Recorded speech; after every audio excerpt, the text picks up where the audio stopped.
దేవుడు అంటాడు, సమయము పోనీయక సద్వినియోగం చేసుకునిడి. చాలా మంది విశ్వాసులు ఈనాటి కాలంలో దేవుని సమయాన్ని దుర్వినియోగం చేస్తా ఉన్నారు. విశ్వాసులు, ముఖ్యంగా యవనస్తులు, వారి సమయం అంతా సెల్ ఫోన్తో గడుపుతా ఉన్నారు. నిద్ర లేచిన మొదలుకొని నిద్రపోయేంత వరకు సెల్ ఫోన్, సమయం అంతా సెల్ ఫోన్.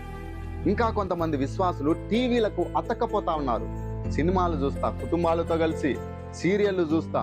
ఇంకా కొంతమంది విశ్వాసులు సమయము దొరికితే నిద్రపోతా ఉన్నారు, నిద్రమత్తులై. సహోదరి, సహోదరుడా, జాగ్రత్త. వాక్యంలో రాయబడింది, ఎఫెసీ పత్రికలో అంటాడు, దినములు చెడ్డవి గనక సమయము పోనీయక సద్వినియోగం చేసుకోవాలంటాడు.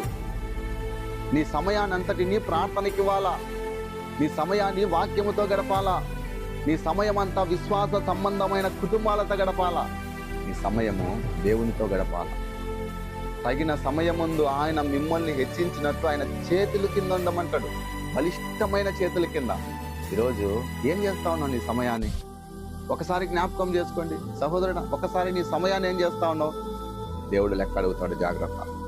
ఈ రోజు నుండైనా సమయాన్ని సద్వినియోగం చేసుకో.